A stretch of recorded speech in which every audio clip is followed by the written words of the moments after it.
তোমরা তো সবাই জানো গাইজ, আজকে হচ্ছে গিয়ে রাখি বন্ধন। এই শুভক্ষণে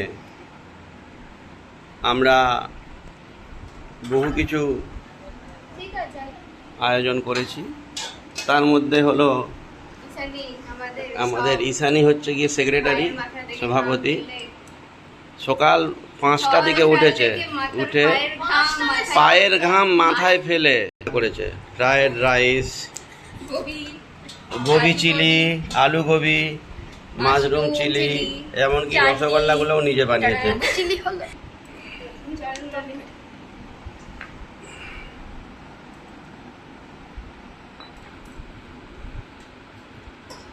ও ঈশানী, ও ঈশানী, তুমি কি রাগ করেছো?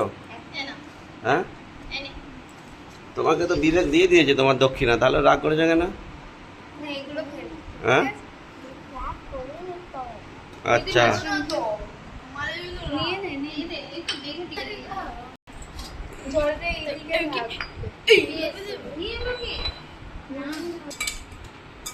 ইতি আর হচ্ছে গিয়ে ঈশানী, দুই বোন সকাল থেকে সমস্ত কিছু রান্না করেছে, ঠিক আছে। অনুশাখা ব্যানার্জি, ঠিক আছে, সেও আজকে আমাদের এখানে নিমন্ত্রিত। ওকে, রান্না বান্নার যে আজকে সেক্রেটারি, এই সভাপতি, সে হচ্ছে ইতি। এই ইতি, আজকে কি কি রান্না করেছিস বল? ভাত, ফ্রাইড রাইস হয়েছে, ওকে, গোবি ফুলকপি আলুর তরকারি হয়েছে, ওকে, কষা কষা নাকি? হ্যাঁ, আচ্ছা, বেশ। আর মাশরুম চিলি হয়েছে, মাশরুম চিলি হয়েছে, চাটনি হয়েছে, টমেটো চাটনি, পাঁপড় নাকি? মিষ্টি আছে, মিষ্টি আছে, পাঁপড় আছে, আর তারপরে এটা হলো দই আছে, তাই তো? দই আছে। আচ্ছা, ভেরি গুড, ঠিক আছে। এটা তুমি ভাতৃদ্বীয় স্পেশাল, এটা তুমি নিজে রক্ষাবন্ধনে তুমি স্পেশাল আজকে নিজের দিকে রান্না করেছো, তাই তো?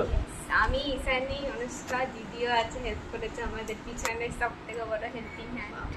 আচ্ছা, ঠিক আছে, ঠিক আছে।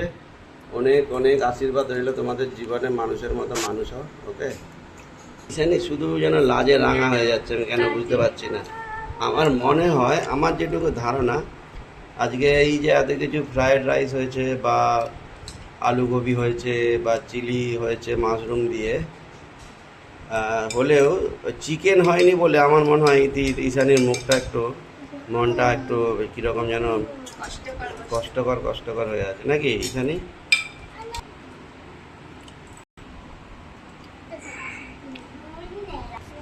বিবেক, বিবেক, এবার বলো, তুমি যে রাখি বন্ধনে ঈশানীকে ক টাকা গিফট দিয়েছো? 50 টাকা গিফট দিয়েছি। 50 টাকা গিফট দিয়েছো, তাই তো? ওকে।